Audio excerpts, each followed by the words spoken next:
पिछले कुछ दिनों से जिस तरह से खबरें आ रही है और सुर्खियां बन रही है कि वन क्षेत्र और पहाड़ी क्षेत्र ये ठेके पे जाएंगे, निजीकरण हो जाएगा, उद्योगपति इसमें वन क्षेत्र को आगे बढ़ाएंगे।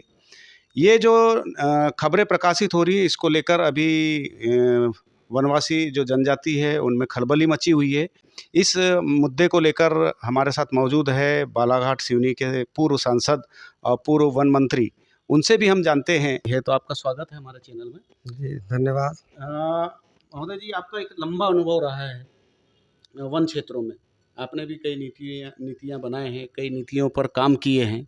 ये जो अभी नई बातें आ रही है कि ठेके पे चले जाएगा 40%, 37 लाख हेक्टेयर वन क्षेत्र जो है मध्य प्रदेश के, इसको लेकर बड़ी खलबली मची हुई है। लोग कौतूहल का विषय। देखिए, सरकार का काम है नीतियाँ बनाना, और इस समय पर जो वन क्षेत्र है उसको यदि प्राइवेटाइजेशन करने की बात कर रहे हैं तो एक तरह का प्राइवेटाइजेशन नहीं है। इसको इस तरह से ले सकते हैं कि जैसे आपने पढ़ा भी हो, देखा भी होगा कि वन समितियाँ आज भी जंगलों में काम कर रही हैं। स्टेट गवर्नमेंट अभी भी बहुत सारा भाग वन विकास निगम को देता है, लीज पर देता है। गवर्नमेंट टू गवर्नमेंट लीज पे ज़मीन जाती है और वन विकास निगम उस पर अपना वृक्षारोपण करके एक आर्थिक लाभ उस पर लेता है, और उसका लाभ का लाभांश हमारे वन समितियों को भी जाता है। तो वन समितियां उसमें भागीदार हैं, वन विकास निगम है, और प्राइवेट जो भी संस्था आएगी या व्यक्ति आएगा या उद्योगपति आएगा, जिस तरह की बात की जा रही है कि 75% लाभांश जाएगा। तो इसमें आप देखिए, अभी सरकार खर्च करती है या वन विकास निगम खर्च करता है, प्राइवेट व्यक्ति खर्च नहीं करता। तो सरकार ने संभवतः इस बात को लेकर नीति बना रही है कि जो भी बिगड़े वन हैं, जो हमारे एक तरह से अनुपयोगी वन है, जिससे हमें कोई लाभ नहीं मिल रहा है, उन वनों का वो पूरा वनीकरण करेंगे, उस तरह के वृक्ष लगाएंगे, और वृक्ष लगा करके उससे जो आमदनी आएगी तो निश्चित रूप से वन समितियों को भी काम मिलेगा। वन विकास निगम और वन समितियों के बीच में जब लाभांश आएगा तो उसका बंटवारा 25%, 15 और 10% के हिसाब से उनको मिलेगा। 75% उस संस्था को, व्यक्ति को या उद्योगपति जो भी आ रहा है उसको जाएगा। तो मैं समझता हूँ इसमें कोई बुराई नहीं है। एक तरह की हो सकती है भ्रांति हो, क्योंकि नई चीज़ जब भी करने जाते हैं तो लोगों में किंतु परंतु आता है। हर चीज़ के प्लस माइनस होते हैं, और एक अच्छी सोच के साथ, क्योंकि इसमें गवर्नमेंट का पैसा नहीं लगा। जैसे अभी आपने देखा कि हवाई जहाज़ के जो हमारे एयरपोर्ट हैं वो तक प्राइवेट लोगों के हाथ में दिए, तो आज आपको बहुत अच्छी व्यवस्थाएं दिखती हैं। सरकार को उसमें कोई एक्सपेंडिचर पर नियंत्रण सरकार का है, रूल सरकार बनाती है, नियंत्रण सरकार की, कोई ज़मीन बिकेगी नहीं। इसलिए ये कहना कि इससे बहुत बड़ा नुकसान हो जाएगा, स्थानीय लोगों को नुकसान होगा या वन समितियों को उनके वन अधिकार ख़त्म हो जाएंगे या पैसा एक्ट का उसको लाभ नहीं मिलेगा, मैं मान के चलता हूँ ऐसा कहीं कुछ नहीं होगा। केवल ये है कि हमको एक अब 75 साल की आज़ादी के बाद अब सभी पढ़े लिखे लोग हैं, अब ऐसे अनपढ़ लोग भी नहीं बचे कि जो सुदूर जंगल के अंदर भी जो वन समिति के भी लोग हैं, अब नए बच्चे पढ़े लिखे लोग हैं, और यही प्रस्ताव पास करेंगे क्या लगाना, एक फलदार वृक्ष लगे ताकि पशु पक्षियों के लिए सबको उनको भोजन मिल सके। तो इस तरह का नियंत्रण उसमें रखे, सरकार रूल्स बनाने में कर सकती है। और एक बात और समझ लें कि लीज सरकार देती है। यदि सरकार को लगेगा कि व्यक्ति ठीक काम नहीं कर रहा है तो सरकार जब चाहे तब उसको वापस ले सकती है। लीज का जो रूल्स है कि आपने यदि लीज के रूल्स के मुताबिक काम नहीं किया तो सरकार को अधिकार होता है कि लीज कभी भी निरस्त करके उसको वापस ले सकती है। भाव अभी जिस हिसाब से बनवासी प्रकोष्ठ है, हाँ, वो विरोध में आ गया। संघ भी आंखें दिखा रही है कि इस तरह की चीजें नहीं होना चाहिए। ऐसे में क्या लगता है कि संशोधन होने की आवश्यकता है या क्या नहीं, मैंने कहा नहीं कि अभी मैंने इसके नीति रूल्स को छान कर देखे लाने की नहीं। आवश्यकता? नीति मैं मान के चलता हूँ कहीं भी गलत नहीं है, कोई भी नीति गलत नहीं होती, क्रियान्वयन करने वाले व्यक्ति गलत हो सकते हैं। नीतियाँ का पालन यदि ठीक से किया जाए तो कहीं नुकसान नहीं। आप देखिए, मैं जब वन मंत्री बना था तो उस समय आपको मालूम होगा सारा तेंदुपत्ता कई तोड़ाई से लेके गोदामीकरण से लेके बिक्री करने तक पूरा डिपार्टमेंट करता था।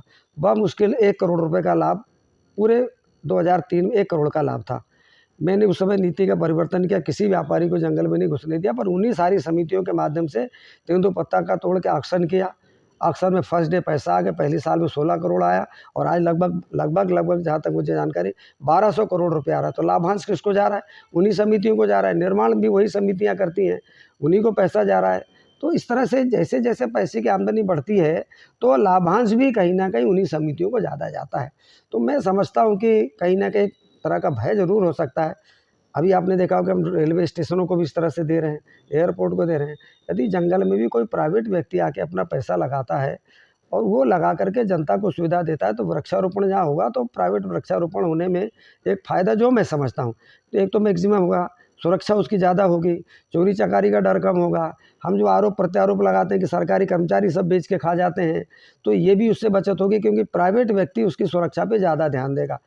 तो भाऊ ये बताइए कि यकीनन अगर उद्योगपति हो या कोई भी एजेंसी जब फॉरेस्ट को लेगा हाँ, लीज पे, तो यकीनन है कि उसको राजस्व चाहिए मिलेगा। और वो राजस्व के हिसाब से ही पौधे लगाएगा, चाहे वो सागौन हो, चाहे वो तो मैंने कहा ना कि रूल्स में आएगा कि इतने पौधे आपको हरियाली के लिए जो 12 महीने हरे रहने वाले हैं, वन्य और मैं प्राणियों को वन्य प्राणियों के लिए मैंने कहा ना कि 10% भारत सरकार ने किया।